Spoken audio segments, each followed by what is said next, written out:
Testing, testing, 1, 2, 3. Making sure everything is running properly. Mic check 1, 2. Mic check 1, 2. Very good, very good. People are coming in. Alrighty then. In the words of the late great Technoblade, starting the stream.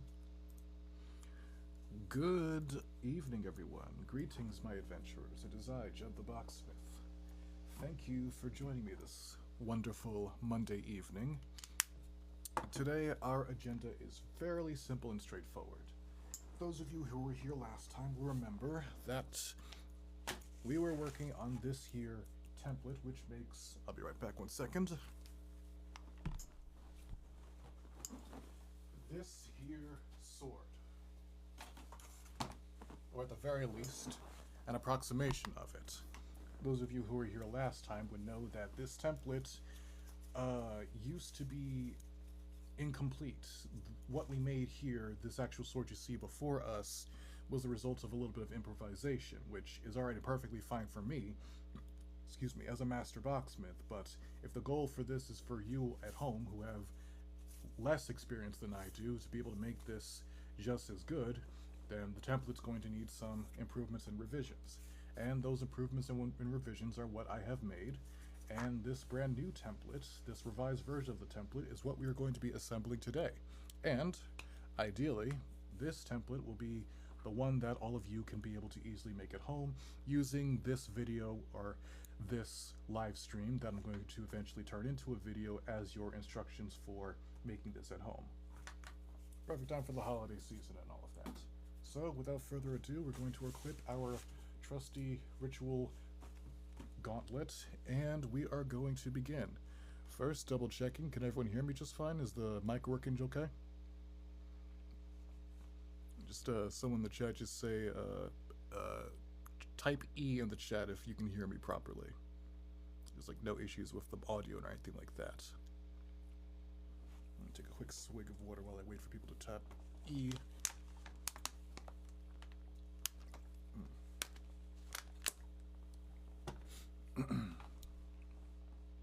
Check 1, 2, check 1, 2. Tap E if you can hear me. Just the letter E on your keyboard. Lets me know that you all can hear me and everything like that, which works great. It's saying that I'm picking up on the microphone, but you never really know with these kind of things, so I just need something to double check with that. And with that, we can really get started. So once again, someone could press E on their keyboard in the chat. I would be mighty grateful. So, yeah.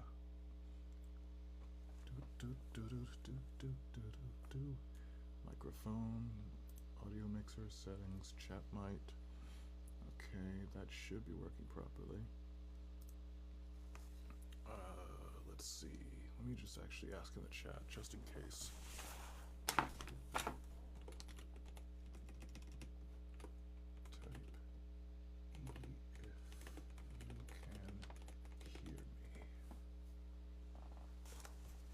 Sure the microphone is working and everything before we really get into the weeds of what we got to get done today.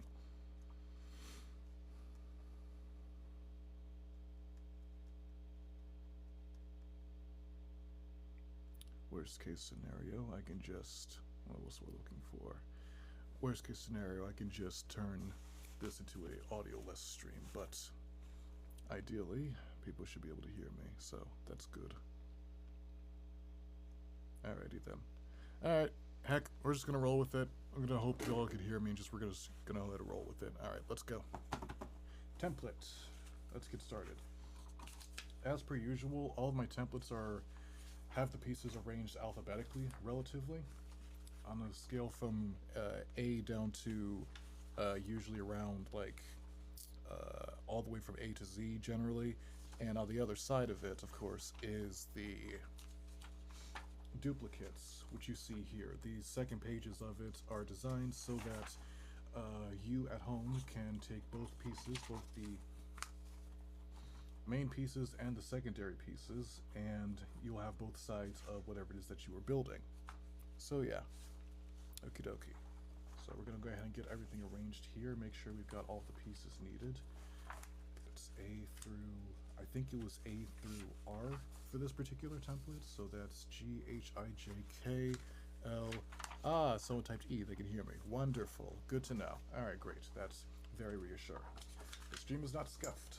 We love to see that, we love to see that. Okie dokie, so B, C, and of course the actual guide sheet for all the different components as you see here. So we're going to put that to the side there. And sound off, we've got A, B, C, D, E, F, G, H, I, J, K, yes, L, M, N, O, P, Q, and R. We've got everyone. The gang's all here. So that's the first phase of what we need to get done for right now. With all of the pieces more or less in order, we can begin cutting them out. And to cut them out, we're going to need a sufficiently sharp knife and or scissors. It's more of a preference of whatever you feel more comfortable wielding. I myself am partial towards, I myself am more partial towards the classic box cutter knife, but you have options as a locksmith. Try box cutter knife, try scissors, try X-Acto knives. It's really down to whatever works best for you. The important thing is that it functions and that it's sharp. Especially for something like this, you want as sharp of a knife as possible. Last stream, I recently chopped the blade that was on here so that it's a fresh, or relatively fresh and sharp blade. So we should be good on that front.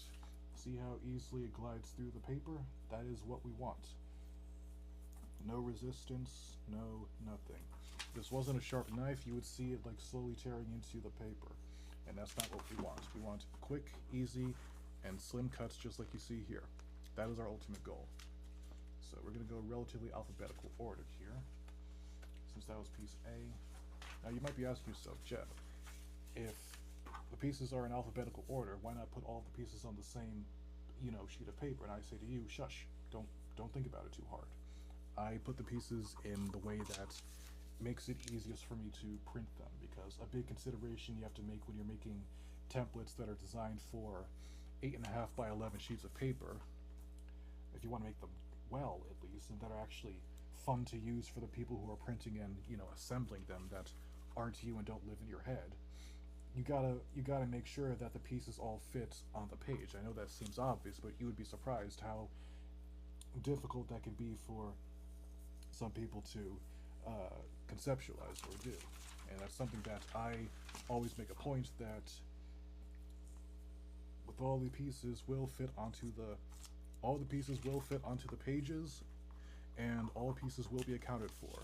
So they may not be in perfect alphabetical order on the individual pages, but they will all be there and they will all be fit. You won't have to look at a piece and see that it's halfway cut off at the bottom and wonder to yourself, is that the correct length for that piece, or is it short because something in the printer or the PDF file didn't work correctly? There's a lot of margin of error stuff that I've knocked down my first couple of years of doing this, and that's part of the reason why I do things the way I do now. Another thing is, it's just a good way to save paper. The least amount of dead space you can have, the better when it comes to making templates. So I am more than willing to sacrifice the aesthetic look of all the alphabetical pieces being on the same page in favor of there being fewer pages for you to print and or need to use when you're assembling your templates and things of that nature. 6-7, indeed. 6-7. Hello, fellow kids. I am cool. That's piece number E. Number E.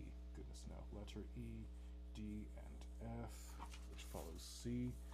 I watched Sesame Street back in the day. I know my letters. I know my ABCs, my 1, 2, 3s, all of that fine, dandy, advanced stuff.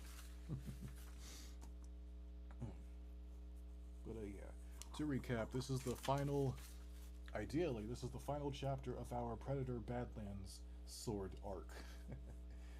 You all have watched me assemble the sword from concept all the way down to refined template, which is what we have today.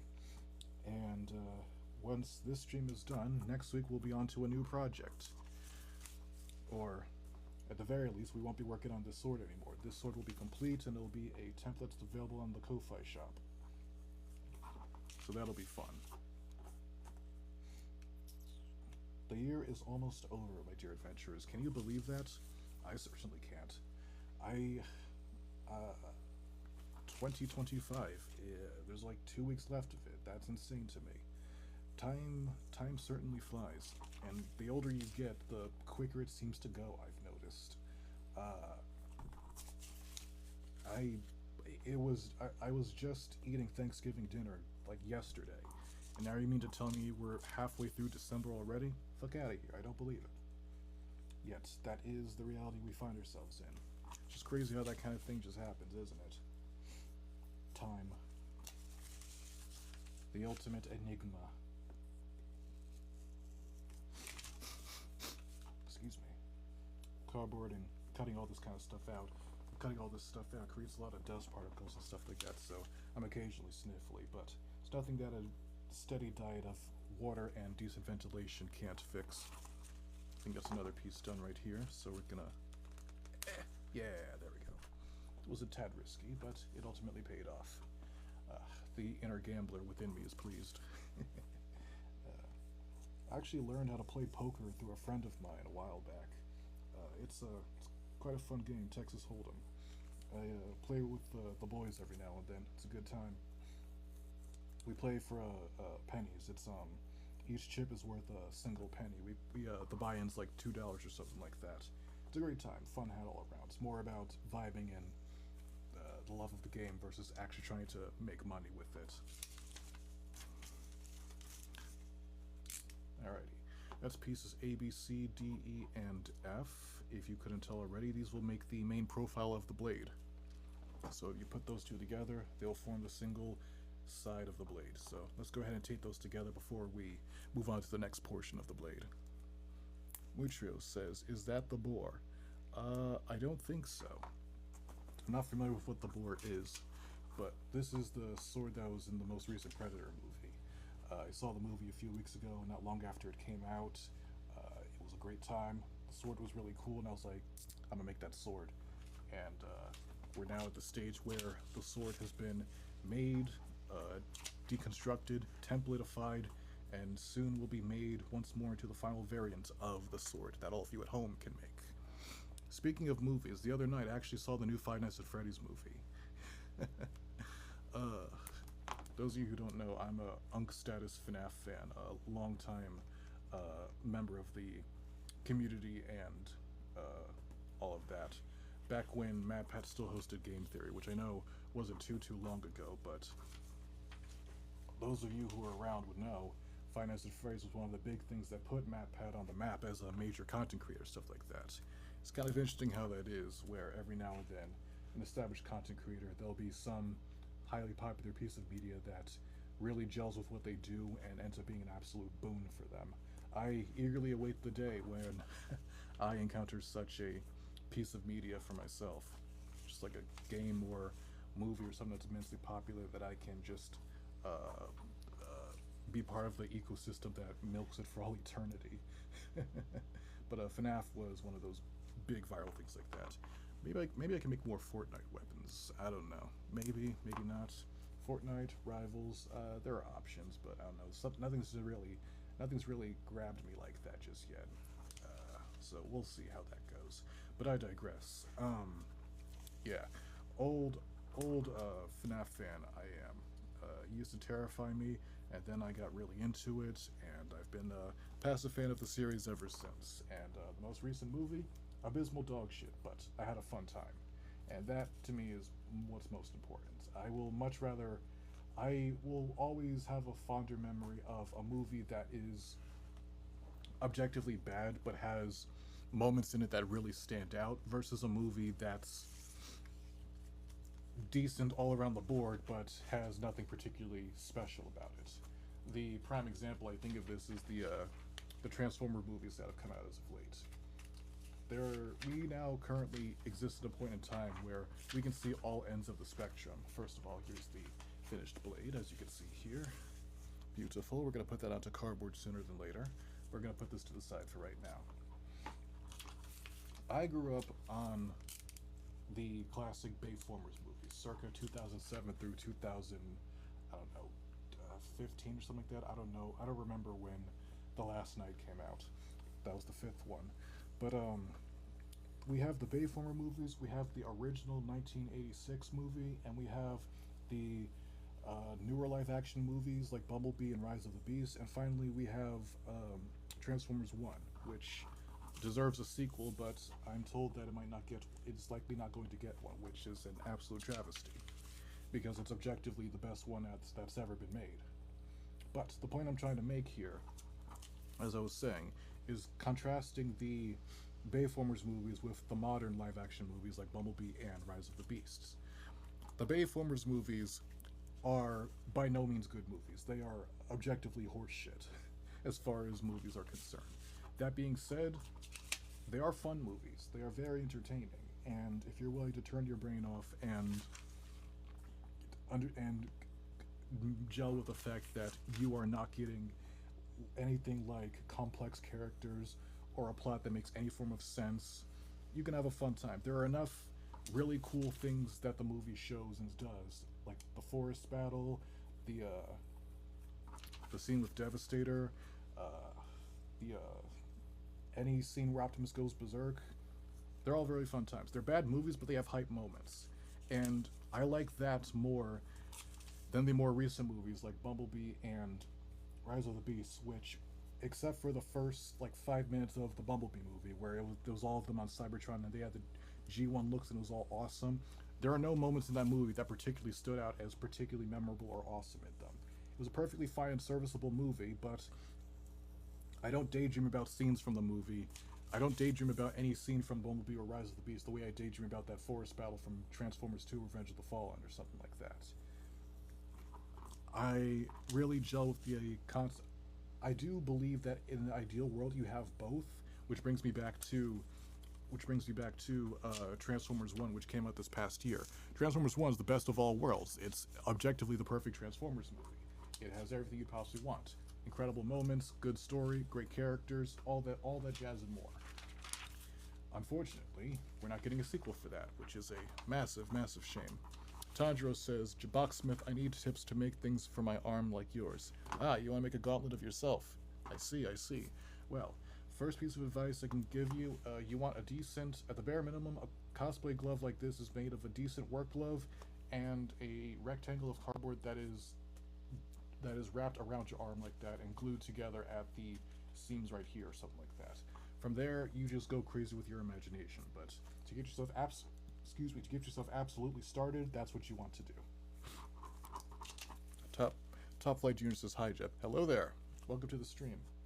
But as I was saying, the absolute ideal would be more movies like Transformers 1 that have a better balance of everything and all of the elements that make for a good movie. But if we can't have that, the option between a movie that's just okay across the board versus a movie that's objectively bad but excels at hype moments and aura, I will enjoy the movie that excels at hype moments and aura while being objectively terrible more. That's just who I am. Friends, my good friend says I have objectively bad taste in media, and he might be right about that, but I would argue to have objectively bad taste would be to be unable to identify the qualities of what make things objectively good. I can identify what things are objectively good.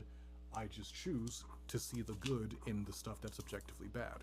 I like to see the beauty in things even if they're full of flaws, for better and for worse. And my taste in film and movies is no exception to that. I fully accept the Bayformers movies as being objectively horseshit, but I'm not going to say that there isn't something within them that can be enjoyed. In contrast, just because I enjoyed them more than I enjoyed, say, the Bumblebee or Rise of the Beast movies, there are elements of those movies that I did enjoy, even if they're objectively the ones I liked the less. So yeah, food for thought and stuff like that. J. Like Follow says, I've been filing for a long time, but this is the first live I've ever... following for a long time, but this is the first live I've ever been in. Welcome. Door is also here with the Brand of Sacrifice, I think that is, from Berserk. Says, yo, what's up? Yo, what's up? Welcome to the stream. I'm going on an incoherent rant about the Transformers movies while I'm cutting out the sword from Predator Badlands. So, it's a fun time. Just typical Jeb the Boxsmith streams. But as I was saying, I prefer to talk about things that I like versus things that I dislike. Even in things that I dislike, I prefer to talk more about the elements of that thing that I like versus entirely being negative and talking about only the things that I dislike. I got that I got that only talk about the things you dislike phase out of me in middle school when I binge watched Cinema Sins religiously. But as I've gotten older, as depression has kicked in, I've um I've seen the greater value in seeing the positives and things because there's already enough negativity within me present. I guess. I don't know, but yeah, yeah. Bottom line is, like what you like. It doesn't have to be objectively good for you to enjoy something. Every movie is someone's favorite movie. Says cinema wins. I'm pretty sure. But yeah, that's my little tangent on that. Which brings us back to Five Nights at Freddy's 2, which was a fun movie, even if it was objectively dog shit as far as plot is concerned. Unfortunately, I didn't have a theater that really fucked with the movie like I did. They were mostly a bunch of like high school kids who I guess decided to watch it because they were on winter break or something, and they just kept like laughing and making fun of the movie, which is entirely valid. It was a stupid movie, but like they didn't see the vision. I'm on my Jevil from Deltarune shit. They don't see that I am the they don't see they don't see the humor in the situation. They see only the bad. I am the only one who sees. I am the one who is truly free. I they there's a scene in the movie where Tori Chica crushes a man's head between her thighs, and she doesn't actually do between her thighs, between her hands. And I shouted in the theater. Well, not shouted. I said audibly though. It should have been me, not him. And I got like a chuckle or something out of that. But like, Freddy Fazbear appears in the movie at some point, and I didn't stand up, but I clapped because you gotta understand. I'm seeing the humor in all of this. I'm just committing to the bits for all of this here. It's stupid and it's fun, and I'm relishing in that fact. These kids were too young to understand the power and relishing in the stupidity. They're still too caught up with the fact that it is simply stupid and worth making fun of, but you don't understand. Making fun of things is fun and all, sure, but embracing the cringe is where real happiness lies, is what I've learned in life. Within reason, but generally speaking. Be so cringe that it loops right back around into being based. That's how Metal Gear Rising does it, that's how I do it, that's how all of you should do it. That's your bit of Boxsmith advice for today. Uh, but yeah. Where was I? Top Flight Junior asked, I used an old piece of plastic from a toy in my gauntlets. Is that okay? Yeah, that should be work. As long as you can make it work, and it's not like anything that can actively hurt you. I say go for it. But if you're using hot glue, be mindful. Hot glue and plastic don't really play nicely. So on that front, probably not. But if you're not like gluing it to with the hot glue stuff like that, I say absolutely go for it. Hot glue and plastic. Either the hot glue melts the plastic and it creates like smells that are awful, stuff like that, or it just doesn't hold to it at all. Period. Not all plastics are like that. Case in point, the whatever plastic they use for Nerf guns and stuff like that is really plays really nicely with hot glue guns. But something like a Beyblade Stadium, you're gonna have a problem with. It'll melt right through it. I know this from personal experience. I had a Beyblade Stadium back in the day. Do kids still play with Beyblades? I think it's all Beyblade Burst now. If I may get on my Unks at a soapbox again, back in my day we had this thing called Metal Fusion, and y'all will never understand the power that was Metal Fusion Beyblades. But I digress. I had a stadium for that, and it was a friend let me have it. It was his stadium because I hadn't had one of my own for many years, but. It had cracks in the outer walls, stuff like that, and because this was around the time I'd recently awakened to my power as a locksmith, and I had a hot glue gun that I regularly used for my earliest projects. I was like, yo, let me use this hot glue gun to fix this Beyblade Stadium. It did not work. It melted right through it, and now all I had was a stadium that was even more damaged and a terrible burnt plastic smell in my room. Wasn't great. So yeah. Depends entirely on the type of plastic that you're trying to use. You should shank Second Sword Griffin. Yo, that'd be cool. It's the one with the Divine Departure. Put him on Fraud Watch. I'd love to do that. That sounds hilarious. How far is this supposed to stick out? Let's compare and contrast. Because what's going to happen is that this piece that we're working on right now is going to go on top of this one that you see here already. So this should be symmetrical and identical, which it is because I am just that good. And that means this one goes approximately right here. Yes, that's it. So with that, we're gonna press that down and just gonna place that there. Wonderful. Wunderbar. Excelente. Excelente. Alrighty, so with that attached, we're gonna take this piece H and attach it to piece G, put them together like so. I'm using electrical tape here, but as I've mentioned before, any tape or so works perfectly fine for this phase of the process. Just whatever you have available. This happened to be what was closest to my desk at the time of me starting using it. I've kind of been using it for projects ever since, so things of that nature. Jay says, as a boxsmith myself, though I'm not very good at our experience, I want to know how you make your swords sturdy. Ah, well, that's an excellent question. Stick around in the stream and you are going to find out one of my personal favorite ways of doing that, which is adding a spine. We will get to that later. If you don't see it live right now, don't worry, there'll be, at the very minimum, a VOD about this portion of what we're talking about here later on. So stick around, I will definitely talk about that. But that being said, we've got the first piece, we've got the second piece. Those are good. Now we're just going to double check and make sure everything else works and looks proper. That goes a little further out like so. That's good. This goes around right here or so. That looks good. L, M, N, oh, that's L, so we need M, N, O, P. That'll go M, oh, I could trim that a bit more actually. Let me just get that and go. Whoop. Good, perfect. Take that, that goes just slightly off, but more or less in the same place. M, N, O. It's magic, you know, never believe it's not so. And P, Q is for the handguard, that'll go right there. And R is for the pommel, which goes down there. And already we are doing far better than we were last stream when we worked on this, because all of the pieces fit together perfectly. As they should, because I'm absolutely goated and incapable of making mistakes. Oh, 1 second. Come in.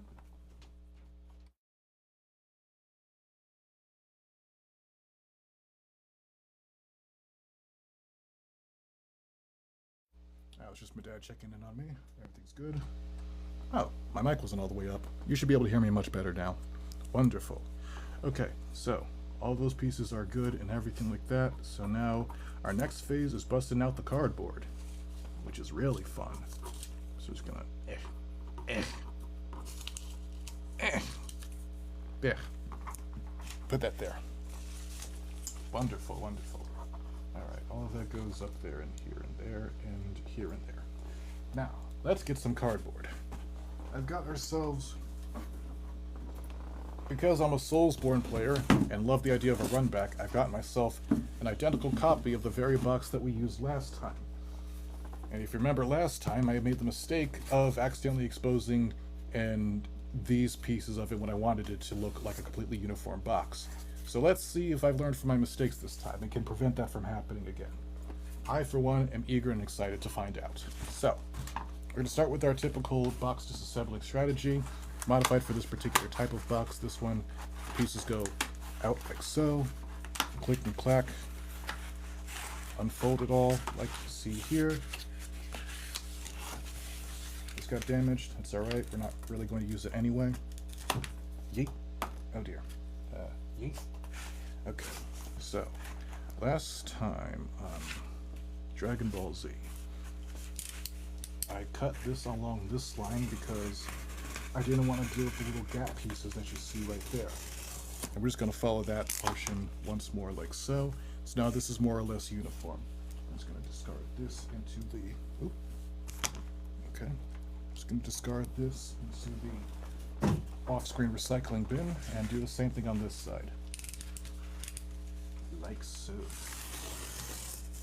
Doesn't have to be perfect, just has to be enough to get the general idea of what I want here. Perfect. Alrighty, so that's good enough here, like you see here. So we're going to put that to the side. We're probably going to use that for making the smaller pieces like L, M, N, O, P, Q, and R. So we're going to put that to the side for now. And get this bad boy back. We're going to find the centerpiece of it. Move this out of the way, I think. How do I do this again? There's a method to this one. Ah, yes. It's over here.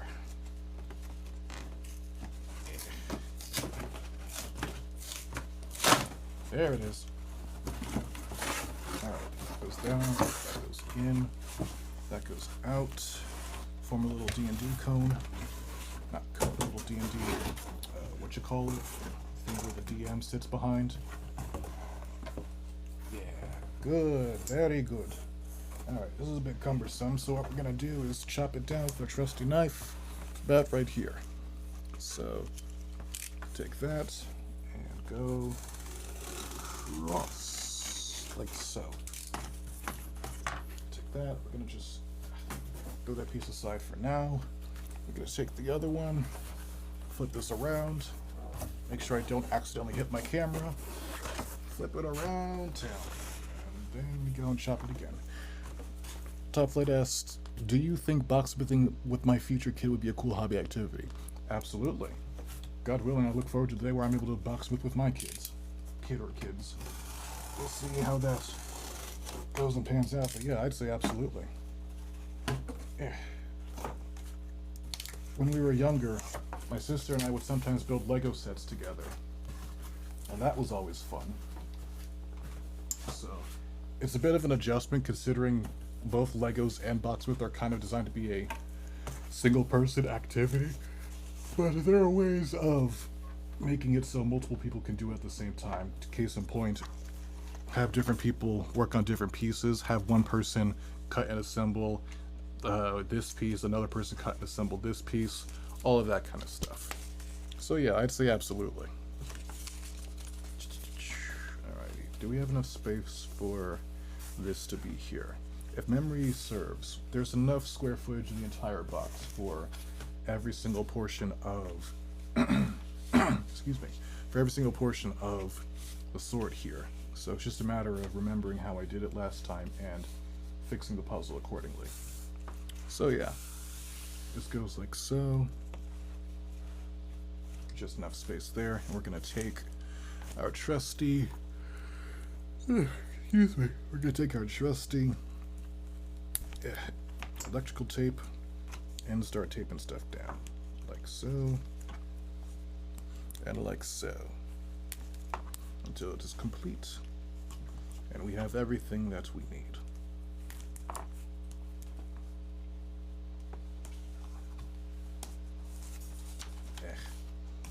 I want to make sure that's as smooth as possible, which is a challenge sometimes considering cardboard likes to bend in many different ways.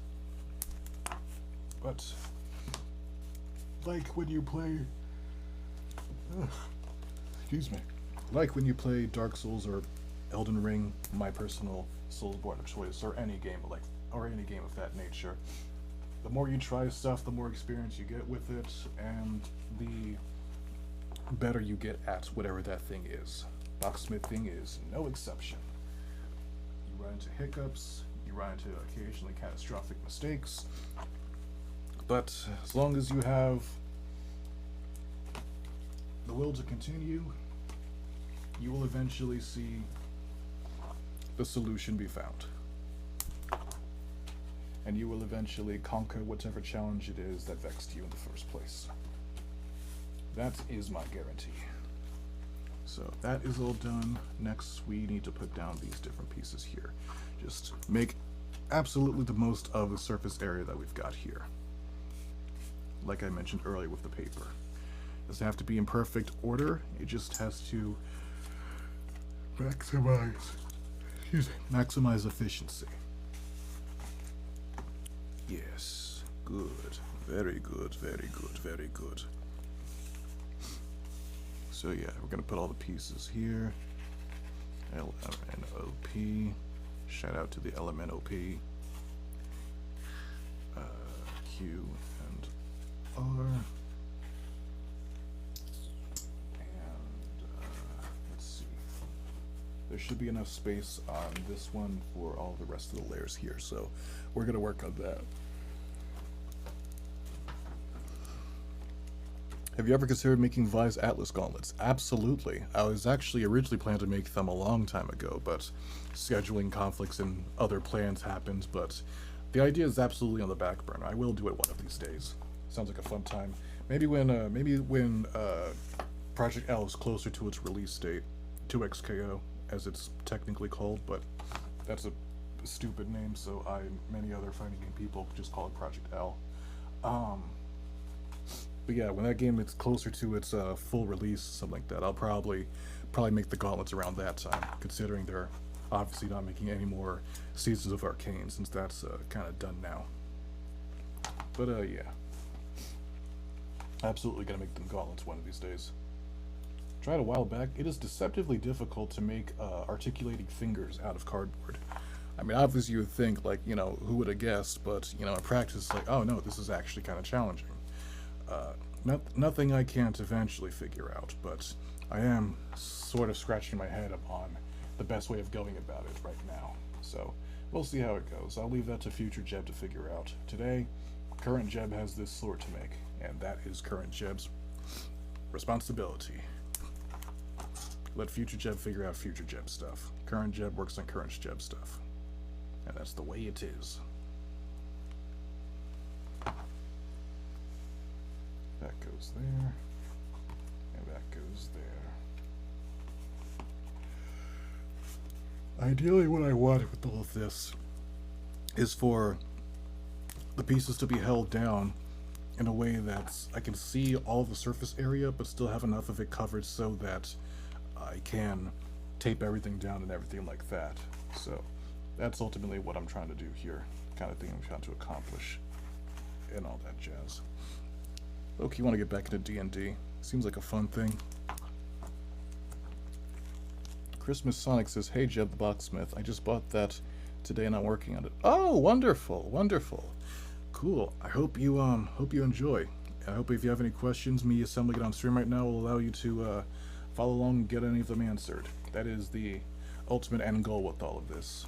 So, yes, congratulations. I'm glad you're able to purchase it. Get that trimmed, get that done, put that here, put that there, yeah, that's good, and then another 2 or 3 up here. Yes, excellent.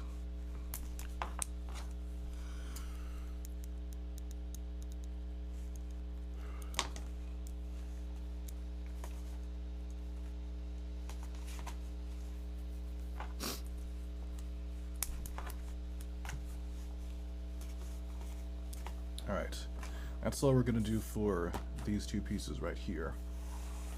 Next up, I want this one fully taped down, which will be much easier since it's just the one singular piece.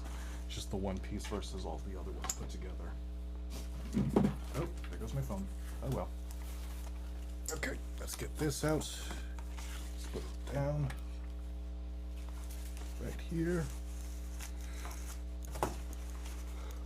And in the spirit of learning from mistakes, last time I put this piece right here, which is an open flap, onto a piece that was cut into smaller pieces. So when I was trying to assemble it, I had 2 extra pieces that were supposed to be one singular piece that I needed. So for this time, I'm going to make sure that portion is entirely covered by a singular piece that doesn't interfere with the line where it's cut, so that it will remain one singular piece, always. I also want to make sure that I remember to flip the opposite pieces when I make the opposite pieces. So we're gonna make sure that all gets done. Excuse me. Yeah, take that, put that there. Ah, goodness, where are you going? No, you stay there. You are going nowhere. I'm Mr. Oogie Boogie, and you are going nowhere. You know, I still haven't seen Nightmare Before Christmas. Maybe this will finally be the year that I do it. Seems like a good movie for the holiday season. I'm a big fan of Christmas. I'm a big fan of Halloween. It's the ultimate Christmas Halloween movie. Or is it a Thanksgiving movie like Spider-Man, the Sam Raimi film? That is a good question.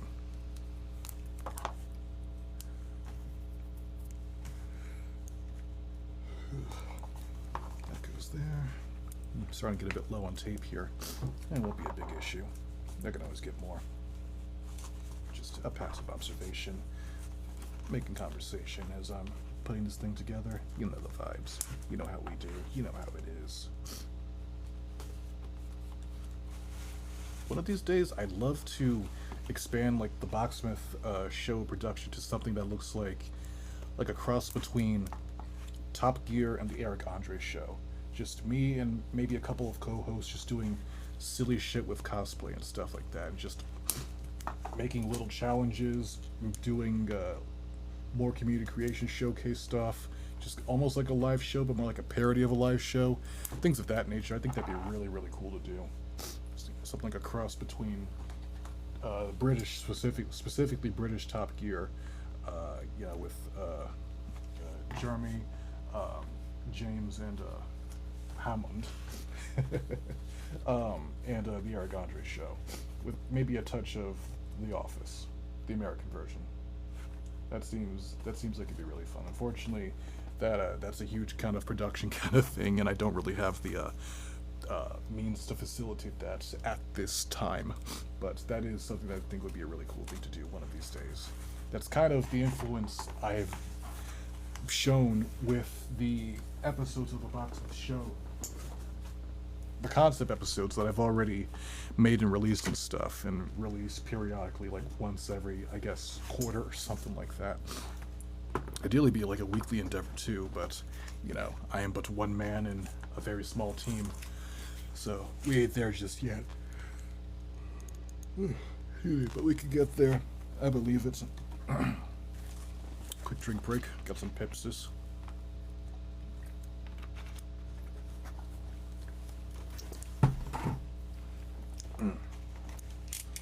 Pepsi is delicious. I have a taste for it, and I get it honest because my grandmother is a huge Pepsi drinker. And I'm not saying Pepsi makes you live forever, but I am saying she just celebrated her 95th birthday and is still chugging Pepsi on the regular. So I don't know.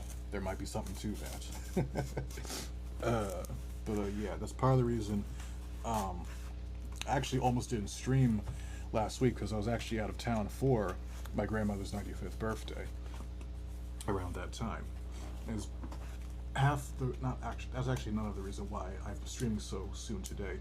It's a very busy week this coming week, which is why I'm streaming so suddenly and soon, because Wednesday I am completely booked. I'm meeting with an old mentor of mine and visiting the school that they taught me at. So that's going to be a fun time. Among other things that I'm doing this week, I'm going to a concert this Thursday as well, so that's going to be fun. It's also why I opted to do the stream on this Monday instead of Thursday or Tuesday, which is another thing that I'm doing and I'm busy for. So yeah, we make adjustments and all that kind of stuff. I've gone too many times where I've just not streamed at all in situations like this, and I like to think that I've grown as a person from doing that, and making a more tangible effort to continue to make adjustments so that I can still do these kind of things and the other things in life that call upon me when I'm not able to do these things immediately. or so. Just basically trying to become more of a well-rounded person, if that makes sense. Making plans, accepting that plans sometimes get interrupted, excuse me, making the necessary adjustments to said plans when they are interrupted versus just throwing plans out the window. You know, just normal growing up stuff like that. So yeah, that's a little bit of what life is like for Jeb the Boxman right now. Pretty cool, all things considered. Would not have it any other way. So we're almost done with this. The benefit of a very sharp knife is that it is absolutely nothing to make all of these cuts and stuff. You make them very easily, and they're very, very smooth and things of that nature. I'm just gonna put that there's. It's not really needed anymore. It just reminds me what the pieces are, if that makes sense. So yeah, stuff like that. Oh, we got a new follow. Thank you, Splatter Shots, for the follow. Alright, we're cutting this piece out now. Goes there. You work with a specific knife for long enough time, take good care of it, you can eventually imbue it with your hockey. And that makes it even sharper and even more efficient. I've worked with this knife for many years. You can see it's a black blade now. That is not by accident. Yeah. Who else is excited for the new season of live action One Piece coming out? Chopper looks pretty good. I was pleasantly surprised by how well they articulated him. Hammy Hamster asks, what has been your favorite project that you've worked on? As of recently, my favorite project is the Doom Eternal Saw Shield I made. That one was quite a journey to make, but it was ultimately really fun, and I own a goddamn saw shield that functions and spins and stuff like that now, that I made. If that isn't some of the coolest things you've ever heard, I'm gonna need you to leave this stream right now. Yeah, it's definitely that. Princess X says, I love your work. Thank you very much. Thank you very much. Okay, on piece R right now. Doom the Dark Ages is a very fun game. It's another example of what I was talking about earlier. Is like something doesn't have to be necessarily good per se, or the best of its class for you to still be able to enjoy it and proudly enjoy it. Doom the Dark Ages is a very fun game, and I enjoy it tremendously. A successor to Doom 2016, a successor to Doom Eternal, a good successor to Doom Eternal, depends on who you ask. It is it's very different from Doom Eternal, and if you really freaking love Doom Eternal, then you'll have mixed feelings on a good day about how the Dark Ages functions. But I think both games are still very good. It had a bit of a rough launch, a lot of issues with optimization with the new ray tracing functions, graphic card shit that they're trying to do. But now that they've released several optimization updates, it's actually playable and genuinely very fun, and I enjoy it a lot. Currently have it uninstalled so I can make room for other games, but that doesn't change the fact that it is a very fun game and I enjoyed my time with it, and will most likely install it again. Will certainly install it again sometime in the future to play it again when I feel particularly inspired to do so. If I had infinite storage, I'd keep all of my games on my computer, but you know, no sacrifice, no victory. Sometimes you gotta make plays like that for the greater good. I like Doom Eternal, but you know, I kind of needed 60 gigs so I could practice Blender and stuff like that, which is another little personal hobby of mine. But yeah.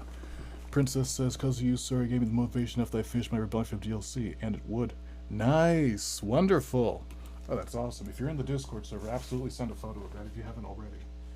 We have a dedicated section for that in the Community Creation Showcase, which we should do another episode of. It's about time we do that. There's enough new entries in there that we should, that we've got enough for another decently sized program of it. So, yeah.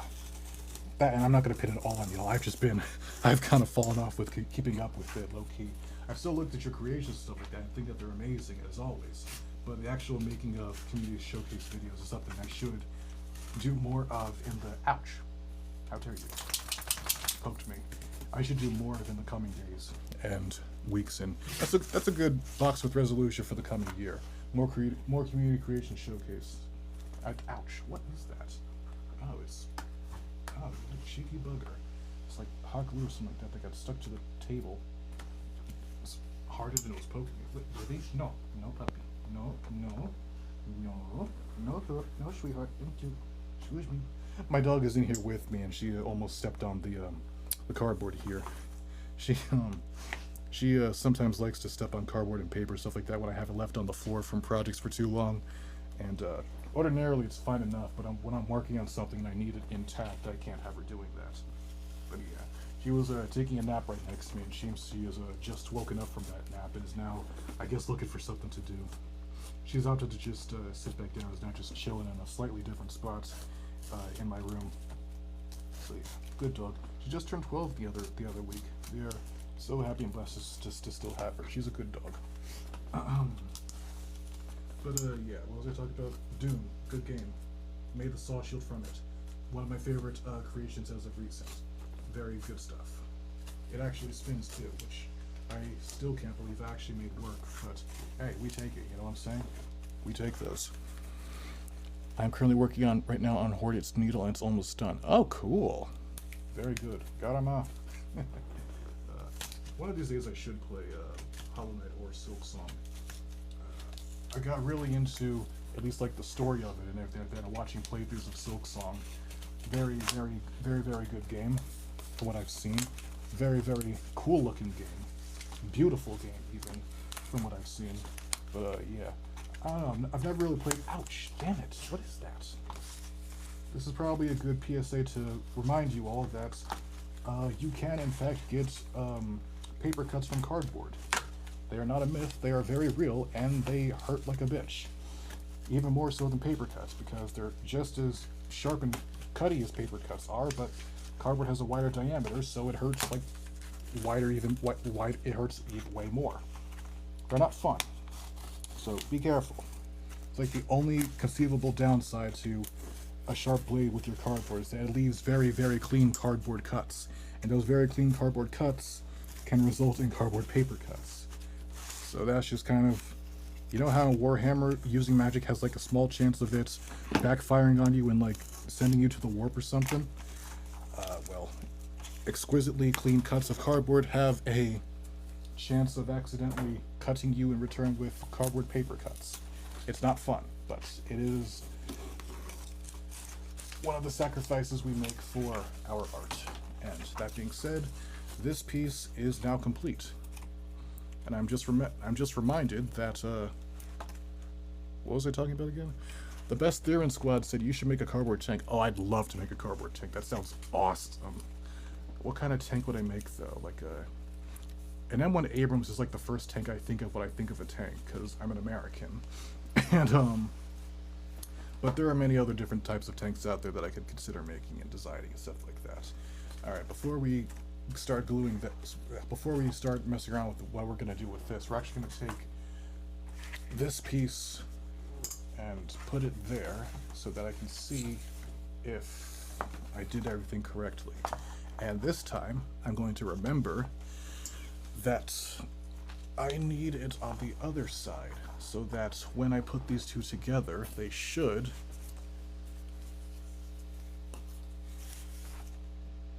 balls. Alright, that's not how you do it. This is how you do it, I think.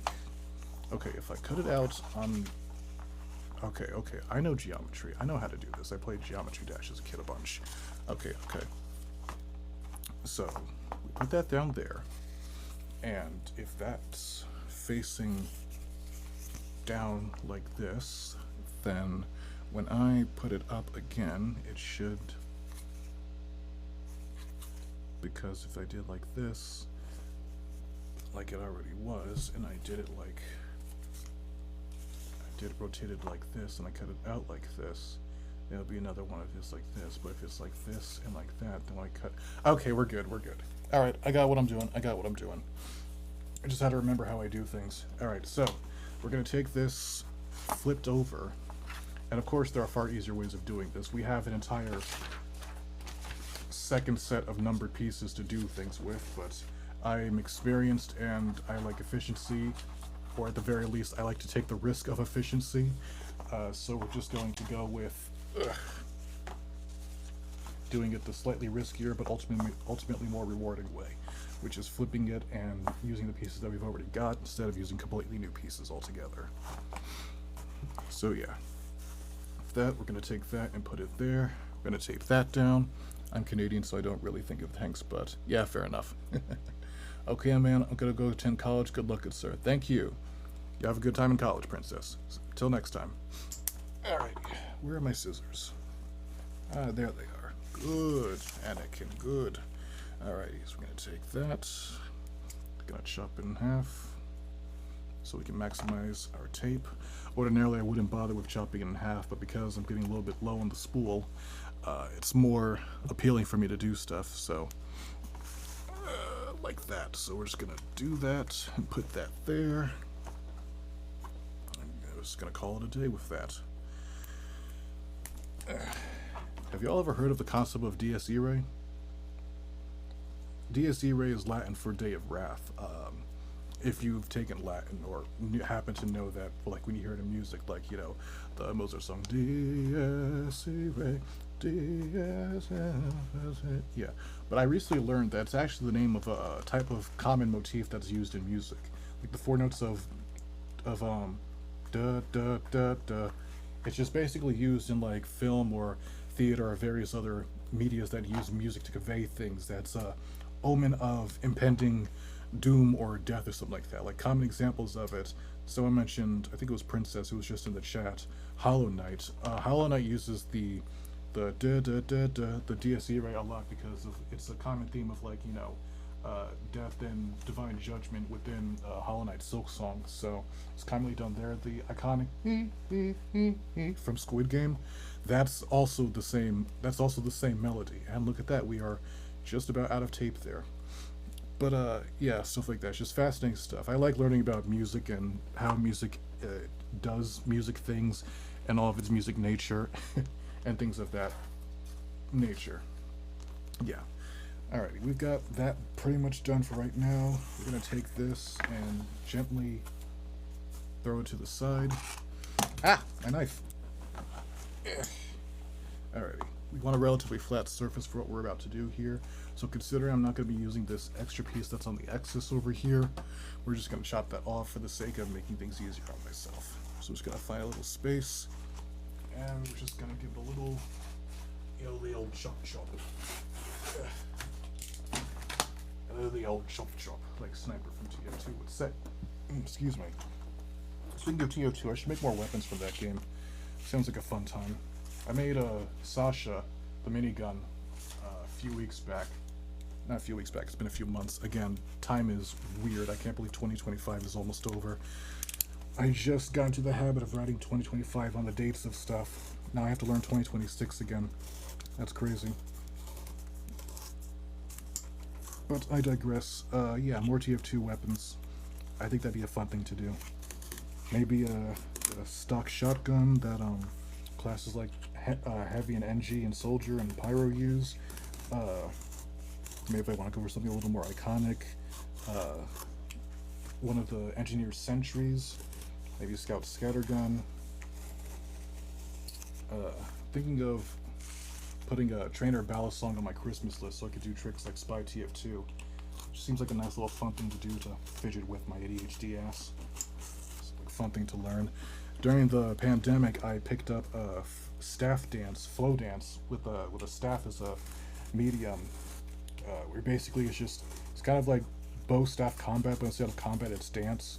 You just spin the thing and all that kind of stuff. It's pretty fun, but that was like one of the hobbies I picked up while in lockdown that kept me sane, kept me moving, kept me doing stuff, and I got pretty decent at it actually. So I'm no stranger to the basics of flow arts, but oh dear, oh shit. TikTok Live is having difficulty interpreting that I'm still live here, so let me just, okay, maybe do a weird little challenge there. I don't know why it had me do that, but, you know, whatever, we're gonna take it.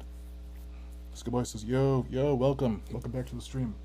Alright, so what was I talking about? I got jump scared by the TikTok asking me if I was still active.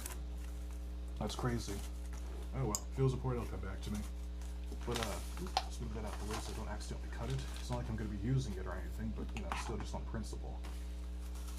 Good to build those kind of habits. It's the same reason I practice trigger discipline on my Nerf guns. There's no possible way that I can severely injure someone with that Nerf gun, unless I was, I guess, you know, trying to bludgeon them to death with it. But, it's still a good practice so that naturally anytime I hold a real gun, which I am an American, happens more often than you think, I'm already practicing good gun etiquette and trigger discipline so I don't accidentally fire the gun when I don't mean to. Things of that nature. It's less a necessity and more just me being a massive fucking nerd, but I still think there's value in it. Flow dance, that's what I was talking about. Yes, that's it. Yeah, so I'm already familiar with the basics of how flow dance works. Years later, I picked up poi balls, which are basically balls on a string and you spin them around and stuff. It's really cool and fun. But I think my next challenge I want to try is either nunchucks, the ballast song, or both. They're also really good for making like stage combat or various similar things. If any of you've seen my video with the Guillaume mace where I'm spinning it and stuff like that, that's how I learned to do that. That's a mixture of my practice with both spinning a staff and with poi balls. Staff teacher taught me all the basic fundamentals and stuff, and poi balls taught me how to apply those fundamentals to something that isn't as rigid and then something that's attached to something like a chain or a rope. It all mixed together. So ideally, after a couple of years of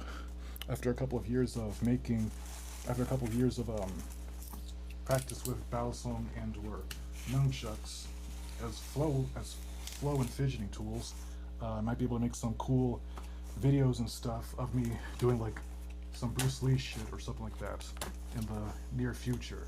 Never make something nunchuck related out of cardboard so like I can show off cool tricks with it. I think that'd be really fun. So yeah, that's something I'm cooking up on in my personal life and stuff. So yeah, let's get this all cut out and stuff. With this done, we'll be far over halfway there done. I'd say we're about 2/3 of the way complete with the project right now. The Slayer asked, what am I making? I am making the sword that was used in Predator Badlands. Good movie. Generational Robo and Monster Fucker movie. Great things for the communities. But, genuinely, solid movie. Very good film. Can't wait for the next one. I forget the name of the director, but he made, Prey and, what was it, the anthology animated series? Champion of something like that? Whatever. Whoever that guy who's been directing the last 3 major Predator projects, he's cooking, and I love what he's doing with the stuff. I've only ever seen Badlands specifically, but I've heard nothing but good things about the other 2 from people I know who have seen them, and James A. Denise's The Kill Count. Which, on that note, I would really love it personally if Five Nights at Freddy's, the movies, became this generation's Saw franchise. And with that, I mean, I want a new one every year, and I want the plot to get progressively more convoluted and insane with each iteration as it tries to one-up itself. We're already on a great track in that regard. 1 was great, 2 was even worse, but also great. They teased 3. If it's one thing they absolutely cooked with, it's the designs of the animatronics. That is one thing about these movies that you cannot deny. The animatronics look fucking amazing, phenomenal. Absolute perfection. So, they teased a certain character that appears in the 3rd game, and they're probably going to be the main antagonist of the 3rd movie, and I'm very excited for that because it looks amazing. Visually. So yeah. I want the FNAF movies to be this generation's Saw franchise, where it just shows up, has an insanely convoluted plot that gets worse with each new movie. You get a new one every year, and you gleefully go, "Oh boy, what insane shit is next?" And then it demonstrates what insane shit it was on, and then you go into the next one next year. Same time, same bad channel. Sounds great to me. Speaking of, I should really watch 28 years later. The marketing they did for that movie was incredible. It's the reason I know of the poem "Boots" by Rudyard Kipling. Absolutely haunting piece of poetry that they used masterfully for the, excuse me, initial teaser trailers for it. It's a poem about the horrors that's the less talked about psychological horrors that enlisted soldiers have to face when simply in the act of doing mundane tasks like marching in war, and how it slowly can and often does drive soldiers crazy and stuff like that. I'm told that they actually use a vintage recording of someone reading the poem to fortify the minds of soldiers who are trying to go into like psychological operations and stuff like that, who like specify in types of things where they could risk getting captured and tortured and stuff like that. They have to like sit in a room and listen to that poem on repeat for like hours upon hours at a time. It's metal as fuck, but I'm told that is something that they do. The poem itself is very insightful. Rudyard Kipling is a very talented writer. I'm passively fond of his works, and I haven't read enough of them to call myself a big fan of them, but the two of his poems that I have read and I'm familiar with, being "If" and "Boots," I am quite fond of them. So I don't know. Once could be a coincidence. Twice that seems like good odds to me. I might, if I dive into more of his poems and works, I'm pretty sure I'd like more of his stuff too. But I learned of Boots through it's being sampled in the 28 Years Later trailer that was from earlier this year. And on that note, can we talk about how horror movies have been on a generational run this year? We've gotten insane banger after insane banger. I've mentioned this before, but I mention it again. It's like we are truly in an absolute renaissance and golden age, a new golden age of horror media. And as a longtime horror fan, I'm a big fan of that. Weapons was the dark horse, if I'm using that term correctly, of this year, as completely original and where was I going with that? Great movie, by the way. I saw it and it was a great time. That one scene from it still puts my jaw on the floor when I really think about it. Speaking of scenes that put my jaw on the floor, anyone here seen Alien Romulus?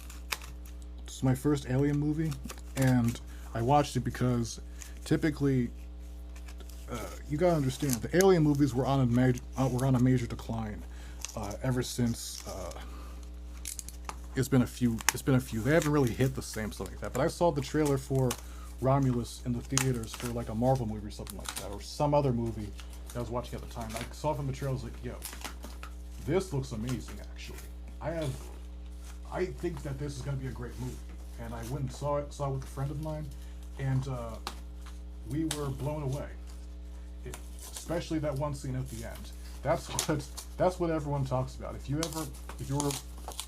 up to date with movies and stuff like that around that time, the general consensus of Alien Romulus is that it's a pretty alright movie, solid 7 out of 10, except for the last like 15 minutes of it, which make it a 10 out of 10. And I completely and wholeheartedly agree with that sentiment, because holy shit, that was incredible. Peak Alien. And the thing that they did really well with Romulus is that they made xenomorphs actually terrifying again. A lot of the movies kind of ran into the problem of a single xenomorph in the original Alien movie was horrifying.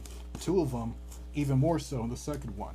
Then, as we kept adding more and more until it got to the point where there's just kind of hordes of them, you could just kind of like shoot them down like it's a House of the Dead style arcade game.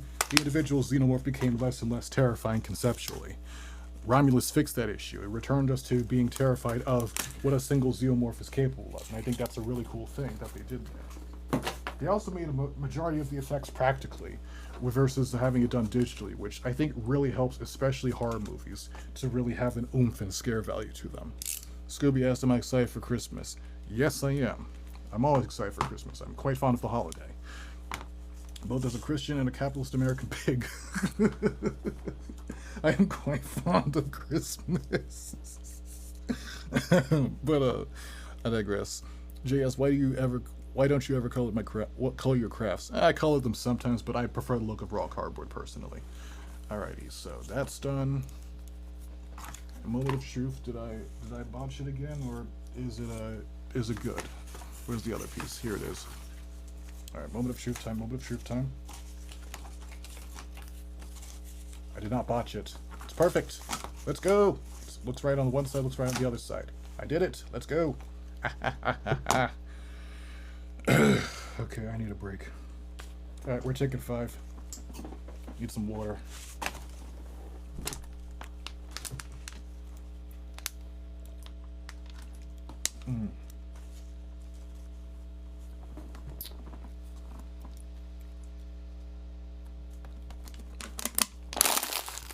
That's good water.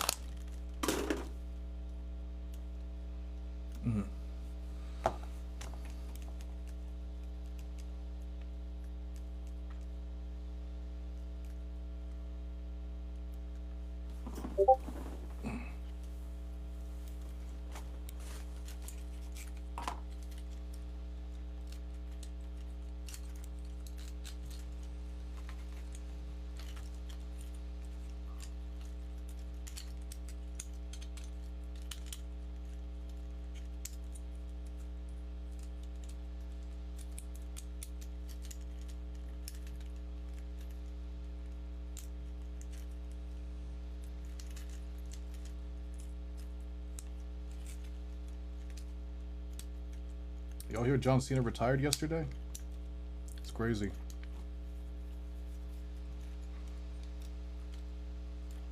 I was at home eating Dorito. I got a phone call. John Cena is retired. I say no. Yet the fact remains. Good on him. He had a great run. And now he's Peacemaker. Who's seen the new Supergirl trailer? I think it looks very good. Hiring James Gunn was one of the best decisions DC has made recently. He's averaging 40, to quote the quote. The Suicide Squad, Creature Commandos, Superman. He's cooking. I think he'll continue to cook with Supergirl. My first inclination that he was onto something was casting Jason Momoa as Lobo. That alone is going to make me watch that movie. The movie looks great already, but the fact that we finally get the main man and like the perfect casting, like the Robert Downey Jr. of perfect casting for him, is really, really cool to see. It's kind of a fun little parallel to how a lot of Marvel movies were, where early Marvel movies that were its most hit or miss era had characters like Chris Evans and Michael B. Jordan in movies and stuff like that, but those movies were abysmal, but then they kind of recasted those actors as different things. Chris Evans, of course, being our Captain America, and Michael B. Jordan being Killmonger. Roles that they absolutely excelled in movies that were absolutely amazing. So I think it's funny. Jason Momoa was Aquaman, and that was a choice. Now he's Lobo, and I have every reason to believe he's going to absolutely kill it as the main man. So I'm excited to see that personally. So yeah.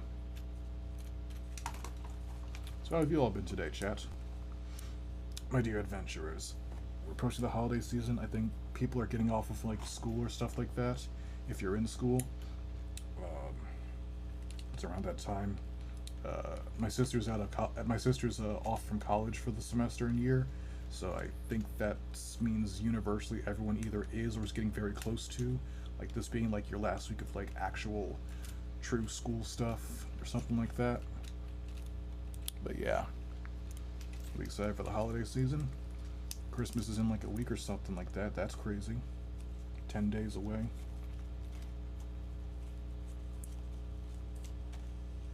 You know, I met Santa once. Chill guy. Met him at a Braves game. It was crazy.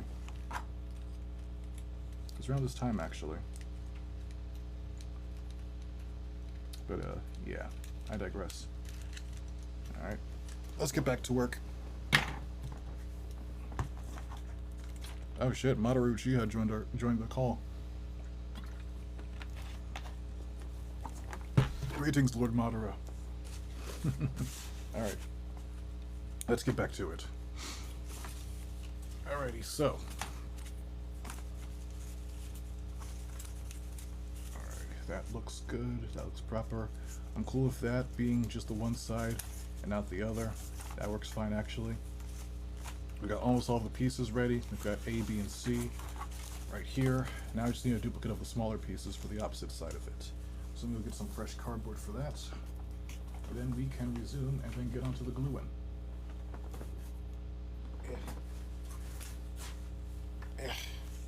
Hang on a second, gotta grab something. Cool. Alright. Alrighty. Let's take this. Let's chop that. I'm playing a lot of Slime Rancher lately, actually. Genuinely fun game. It's funny. I've been playing both Slime Rancher and Payday 2, which are similar games in the sense that you hold a gun of sorts that you can shoot things, but cannot be any further different. But I like to imagine that my in-lore self is a former member of the infamous Payday gang who is retired onto a slime ranch, but is occasionally brought back into that life by a member of the Payday gang visiting my ranch and going, "Farming, really? A man of your talents?" Like that one clip from Rogue One. But yeah. By recruiting, I mean obviously making me go play Payday 2 instead of more Slime Rancher. But yeah. Payday 2, great game. Payday 3 has the potential to be a great game. Especially with the most recent updates that they put in, making it improved and better, stuff like that. Ever since Cyberpunk and No Man's Land's generational comebacks, I believe any game has at least deserves a chance to recover from a botched launch and release. We've seen it happen before. It's not particularly common, but it is most definitely possible. Not sure if y'all remember, but Cyberpunk was the butt of every joke on the internet for being a horrible, laggy mess. But they took that, they fixed the game, they released Edge Runners, one of the greatest animated stories ever told, certainly one of the greatest animated stories in Netflix's catalog. And that got people back into playing the game, myself included, and the rest is more or less history. No Man's Sky.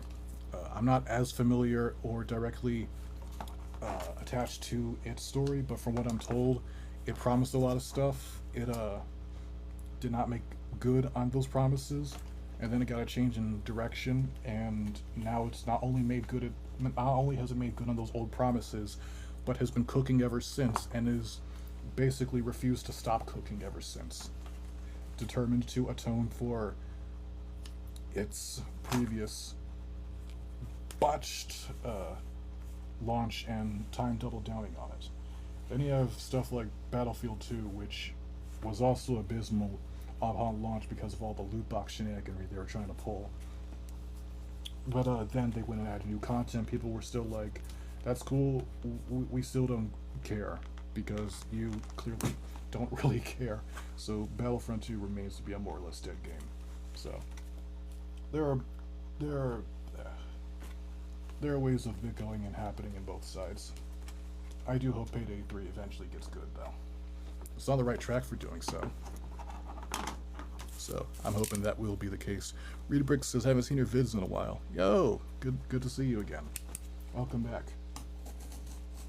Alrighty, the tape we've got here isn't as secure as other tape. It also doesn't help that I have to, what's what I'm looking for? Contend with the camouflage of this white cardboard on this white paper, but we're gonna make do, we're gonna make it work, we're gonna make it function, we're gonna make it fabulous. That's how we do on the Jet the Locksmith channel. That's how we do. That's how we roll. That's how we do. As for our next project that we're gonna work on, probably gonna revisit the Valhalla template, which is the God of War axe, because people in the Discord server have mentioned they've been having issues with assembling it, and considering it's one of my older templates, that's not too surprising, so it'd probably be worth revisiting that so I could make improvements to it, or at the very least solve the issues that people are having with it. So I think that'll be a fun little mini project, at least for like a week or so. Then after that, I got a couple of Nerf guns from my local thrift store. I'm a bit of a collector, really, and I was thinking of converting one of them into a weapon from Cyberpunk.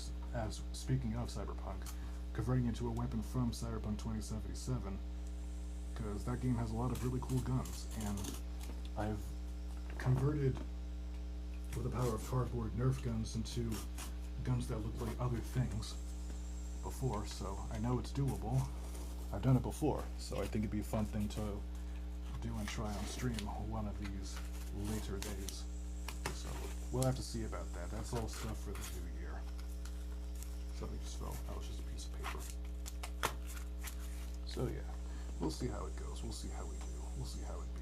All that jazz. And all that jazz. My mother would play Broadway show tunes whenever we cleaned the house when I was younger, so I have a healthy sprinkling of knowledge of a lot of classic Broadway show tunes. Cats, Chicago, Les Miserables.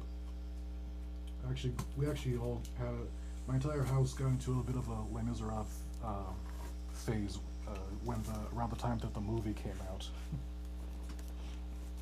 The one with Hugh Jackman and everything like that. That's part of the reason why you see me singing stars in one of the Box Office Show episodes when I'm talking about finding and catching Michael Reeves the way Javert sings about finding and capturing Jean Valjean. That was just a fine little thing I could do with that there. So that was that. Oh, Kenji Hikari, thank you for the follow. Let's see here. But yeah, I don't necessarily claim the title of theater kid. I did do theater for 2 years as an art elective in high school. So on written technicality I am, but I don't embody the spirit of a true theater kid. We called it the Dramafia, and I would say I'm an associate of the mob, of the drama mob, but I am not a made man of the drama mob. I fuck with it conceptually. I'm not really serious about it, which is part of the reason why I ended up leaving, is because they took the shit way they took it an appropriate amount of seriously. I just did not take it too seriously, and instead of having that lead to issues, I decided, yo, this is nice enough for me, but I've had my fun. I'm gonna go and try some other things here, which is what I did during those next couple of years in high school. It's yeah, stories and lore and 1, 2, 3, 1, 2, 3, things of that nature. We're almost done cutting out the pieces here. May or may not be time to sharpen the blade again sooner than later, but we'll see how it goes. In the world beats up road sign. I saw new history of a time. The history of da da da da da da da da da da da da da da.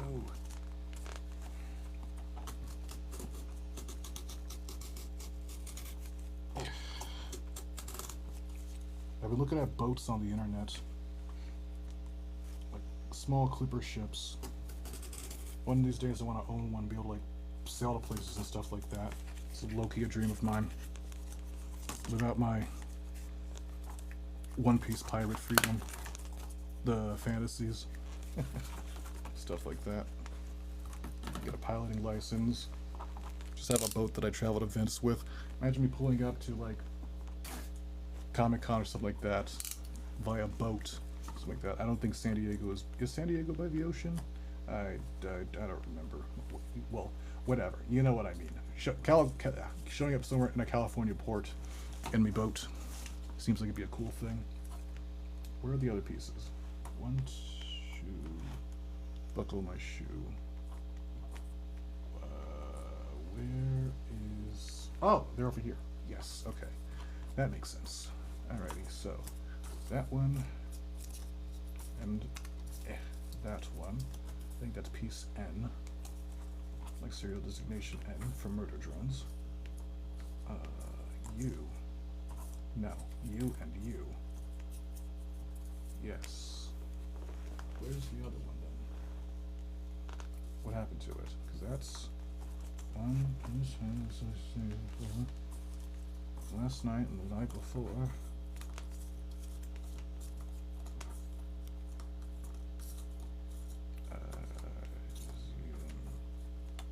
Okay, that's good. That's good. That's good. That's good. That's good. That's good. Did I not cut out that other one? That can't be right. Surely I did. Got that. Got that. Maybe it fell somewhere. I don't see it on the ground though. That's mildly annoying. If I actually missed it. 1, 2, 3. Okay. M. Serial designation N. It's not on the thing, so I must have... Oh, here it is. Wonderful. Okay, good. Good. We're good. Alrighty. Now, at long last, it's time to assemble stuff. Let's clear a bit of space here. Let's bring back these 3. Now we have all of the pieces here. Ah, Mooseman just followed. Thank you, Mooseman. Very cool. Alrighty then. So, now we have all of the pieces that we need. It's time to start assembling. And one of you earlier asked me how to make cardboard swords more sturdy. I'm glad you asked that, because we're going to answer that question today. Here we have a wooden dowel. I got this thing from Walmart for like $2 or something like that. It's not very it's not expensive. Just any piece of wood. Hell, even popsicle sticks would work. Popsicle sticks for this particular project would actually probably be more ideal, considering there's a bit of curvature to the blade. That's easier to do than it is with this. But I don't have popsicle sticks right now, so we're gonna make do with this thing, which is another... Oh, what in the world? Okay. Just another thing boxsmiths often do. So, we're gonna attempt to organize things a little bit here. Keyword being attempt. We're gonna move these little guys over to the side. We're gonna need them shortly, but not at this very second. Alright, there's a couple more little guys. Oh, yep, there we go. Cool.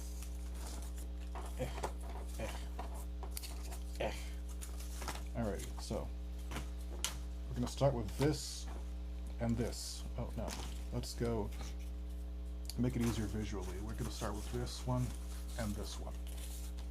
This is the main piece and this is the detailed piece. Goes one on top of the other like so. Like you see here. Should be completely even up until you get to this portion over here where it should branch off but meet again towards the back. Like you see here. And we are going to do is maybe, just maybe, take this wooden dowel and is that going to fit anywhere in here? It appears not. Maybe. We'll could I fit that in there?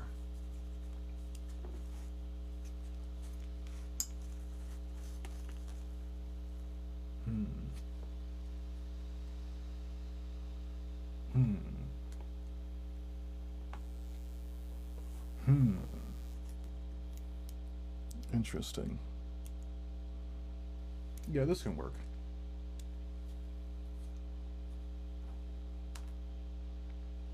Isn't particularly ideal per se, but I could do it.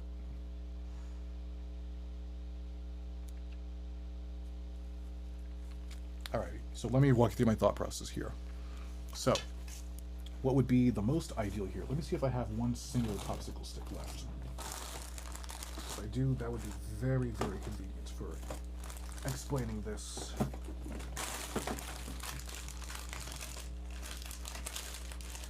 Okay, it would appear I do not have one single popsicle stick left. But I do have a pencil. With this pencil, I will explain. Ideally, what you would ideally want in this situation is popsicle sticks. This is a popsicle stick, not a pencil. This is a popsicle stick. And so is this. This is also a popsicle stick. And so is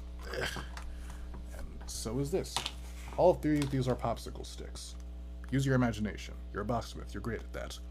Alrighty, so what we ideally want to do is have popsicle sticks lined up, either one on top of the other or one directly next to the other in a line, making sure that there is some level of overlap with them, either across each other or on top of each other, and go along that line all the way to close to the top of the blade. And then you would glue those popsicle sticks down and put the piece of the blade on top of it, sandwiching the popsicle sticks underneath this layer of the cardboard so that you have some added stability there. Then from there, you would flip it around and do the same thing, in this case, on the other side, arranging your popsicle sticks like ducks in a row, and gluing that together with this on top of it. And with that, you would have a completely reinforced cardboard sword. But considering I don't have popsicle sticks, I'm going to do something a little bit different, but still works in the similar vein. This is a slightly more advanced boxsmithing technique, but it is one that is perfectly suitable for the task at hand. What I'm going to do is look at this part where the blade goes all the way through towards the top, mark where specifically on the blade that it diverges from that, which is about right there. Gonna mark that about right here. So we're gonna use our popsicle stick. It's not a popsicle stick anymore, it's a pencil, and mark that about right there. And with that, I'm going to mark right about, I want it to go all the way through, just like so, but make sure it's not too far through that it doesn't show up on the, yeah, that's about good. We'll make that work. Like so. The more on that side, the better. The more on this side. Okay, so I'm gonna mark about right here, so that's where the line is. I'm gonna sketch all the way down here, like so, and all the way up here, also like so. And some of you may be able to catch on to what I'm doing, but I'm gonna show you all regardless. I'm gonna make this little trace here.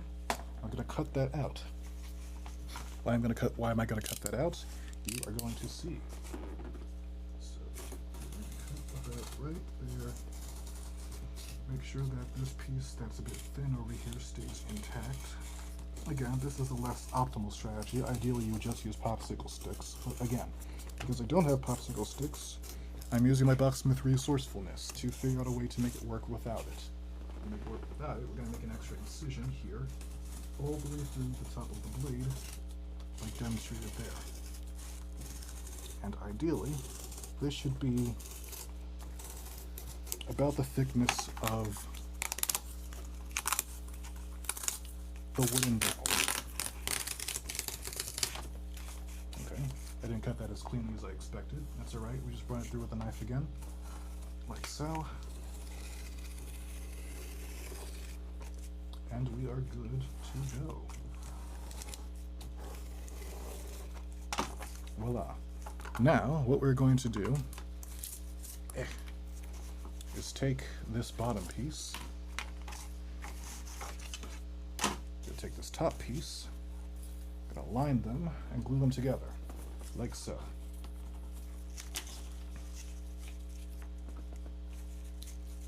So with that all pressed together, this should fit in the middle of them, like that. So we're gonna get that. Oof. They say not to catch a falling knife. You should probably also not catch a falling hot glue gun, because that could have burned me there. Yeah, that would not have been fun. Alrighty, so we're gonna draw a line of hot glue all along the edge of this piece here.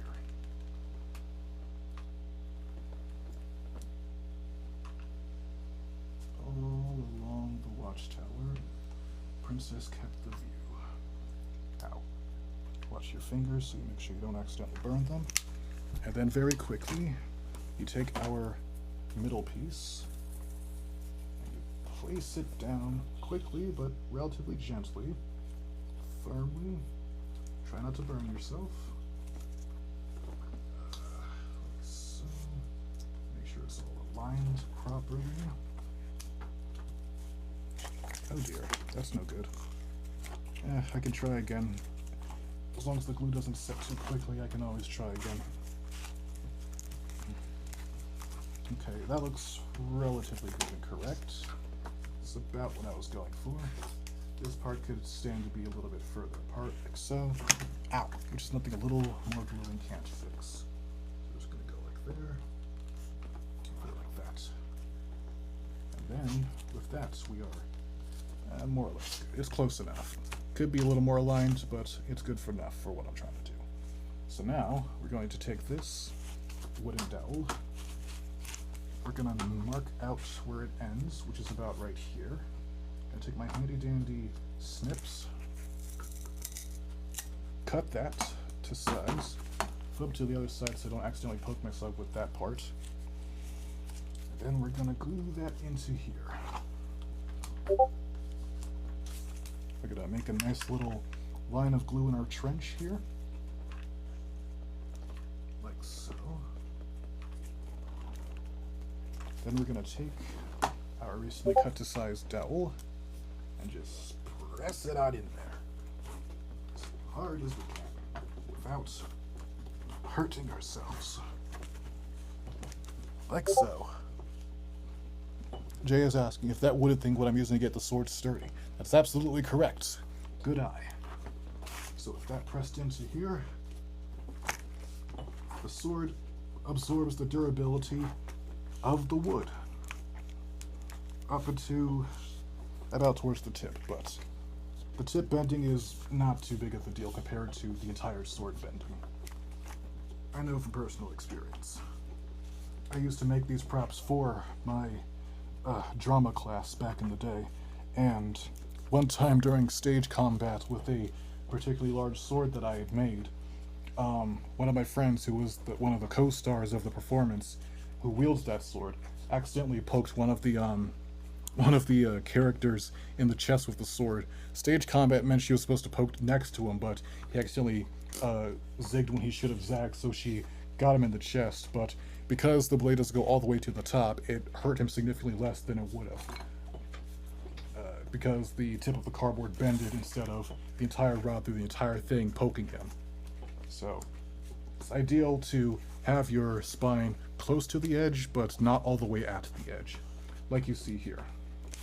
And with that done, we can now first unearth our bag of hot glue sticks, collect a hot glue stick or two, reload our hot glue gun, and then we can add the next layer by gluing it onto this piece, gluing this piece onto that piece. So we're going to take that, we're going to glue it, we're going to apply the glue all around, every bit here. Because this is the detail piece, it's easier for me to apply the glue here, flip it around and place it, versus applying the glue on the other side and having to kind of guess where the part starts and stops. Alright. Gotta put some muscle into it. Gotta stand up for this. Put that down. Okay. Okay. And with that, the sword has now consumed the power of the wood and is increasing sturdiness dramatically. tenfold. I'm gonna flip it around and continue to press on this side so it all gets nice and incorporated. Like so. And we can add final touches to it so that it actually, closes and everything like that, but that's ultimately secondary. Our primary concern is complete by making sure it's actually put together. Like so. Voila, that is our base blade. Like that. That side, that's our base blade. Now, next we want to do, we have two options here. I'm just going to go ahead and try and glue this seam closed a bit, just to see if I can mainly. Because if I can, that'd be cool, because, it'll look more uniform that way. Being mindful of my open hand as I'm going across with the hot glue gun. Because even though this thing is on low temp, if it's hot enough to melt glue, it's definitely hotter than you want contacting your skin. Okay, I'm just gonna close the seams here and low-key hope for the best. I do have, what do you call them? I do have clamps, but they're all the way over there, and if I can get by without using them, I'd rather do that, because I'm a professional, and not just incredibly lazy. It's called being a professional, it's not called being lazy. You learn that when you become a professional. If it's absolutely necessary, I'll of course grab it, but if we can get by without it, we're just going to do that and get by without it. Which seems to be the case. That's a lot more closed up than it was a while ago. It's not perfectly sealed, but it's good enough, and that's good enough for me. Alrighty, now we can add the fun stuff.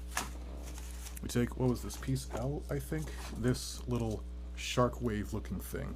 And we add the other pieces to it. We're going to put those to the side. We'll need them later. That was my dog. She just sneezed. She's chilling in here with me. It's like the cardboard dust is getting to her a bit. Puppy. Alrighty. Yes, indeed. That was her shaking.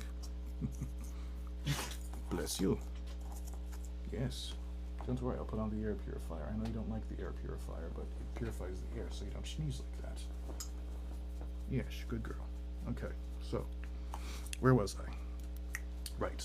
Well, let's consult the diagram again, so I remember which piece is which. Alright, this is piece letter P.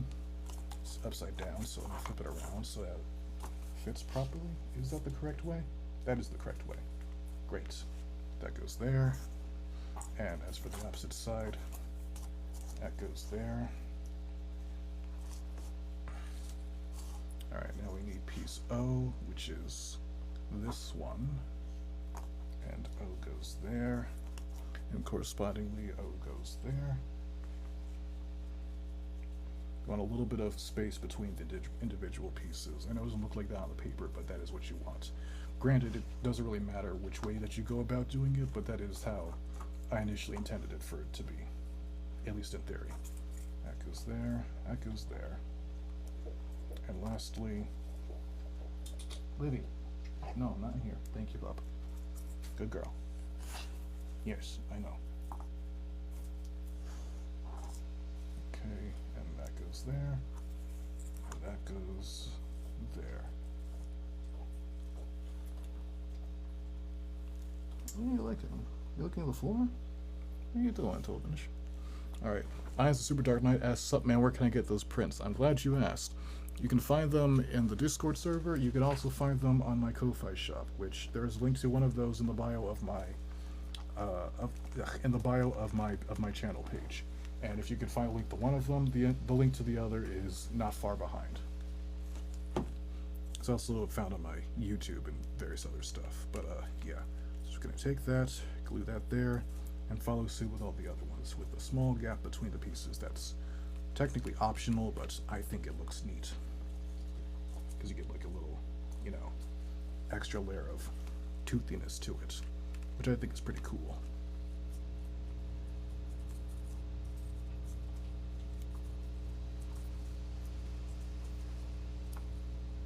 Like so, and like so. Bazinga. So that's where that one's done. Now we get to this one, which is the exact same process. I was going to say it's a similar process, but It's more than a similar process, it's literally the exact same, just mirrored on the opposite side. So we're going to go ahead and do that, and add all the corresponding pieces afterwards. Right there, there, press it down, there like this, and there like that. And we are Gucci. I'm gonna give those a second to dry. In the meantime, I'm gonna move that to the side. Hello, dog. You doing okay? Hi.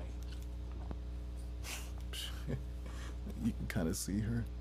Hi, pup. You're on camera. Yes. Hello. Good girl. Oops, there she is. Bless you.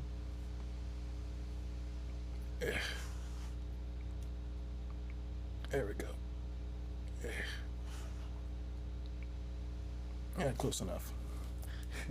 Hi. Hello. Yes, I will help you in a minute. I'm on my stream. I know you don't know what that means, but it is important. Thank you. Good girl. Pat, pat, pat, pat, pat, pat, pat. Alright. These pieces are more or less dry. We're going to come back to them in a second. Now we're going to glue onto these portions, which go over here and act as our little handle guard portion. I'm going to do that. I'm going to take those. Dog is intensely watching as I do my cardboard stuff. It's very cute. Alright, that goes there. Which way does that go? That goes there. I take that. Ow, ow, ow, ow, ow. Got my finger, got my thumb. It's okay though, we're still having fun. Alright, that goes on the bottom there, like you see. Then you flip it to the other side. Tee-hee-hee. So yeah, that goes there. And alternatively, on the alternate side, that goes there.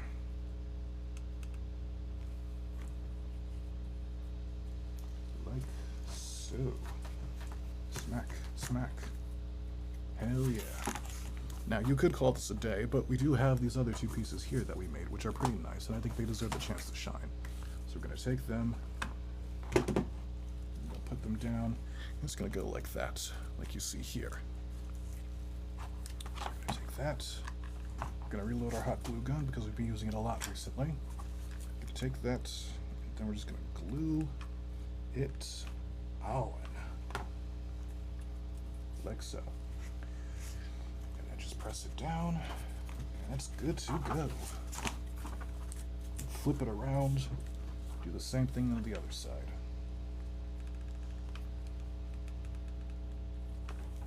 And if you can, try and like join them together or something like that, but it's not mandatory.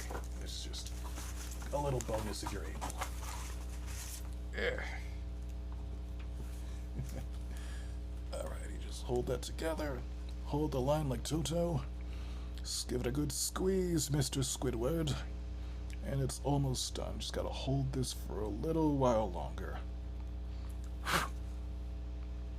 Yep, almost there. That should be close enough. Yeah, it's not bad. You probably add a little bit more glue there, but that's basically the system. That's basically the process. And look at that. Voila. We've got ourselves a Predator Badlands blade. Ain't that cool, huh? And it only took like, what, 2 hours? That's pretty good timing. The way it looks almost reminds me of the Sword of Fire from Ninjago. I mentioned that in the previous stream. I was a big fan of Ninjago back in the day. Where were you when you learned Lloyd was the Green Ninja? That wasn't common knowledge for like the first couple of seasons. Us back when Ninjago was first airing, we would talk around the lunch table about the newest episodes. It was a big deal of who do we think the Green Ninja was going to be. Now, of course, everyone knows it was Lloyd, but back in the olden days, we did not know that stuff. We had lunchroom theories and discussions around it. It was great. It was a fun time. But, yeah. Maybe one of these days I'll tackle the Ninjago weapons. I heard rumors that they're adding the Ninjago characters to Fortnite. I don't know how valid those rumors are, but if they are, that's hilarious and awesome, and maybe I'll make their weapons if that actually does happen, but we'll see. In the meantime, look at that. Beautiful, isn't it?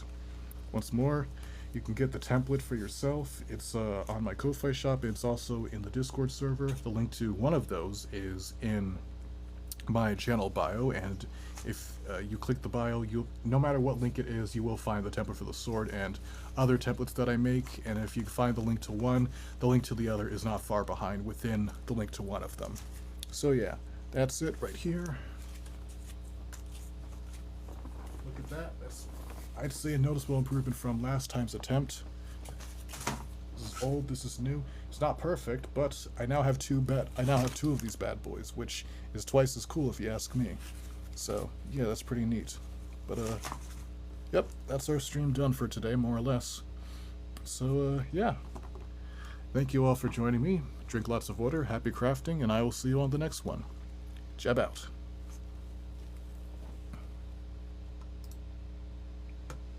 Okay, this is the bun to end.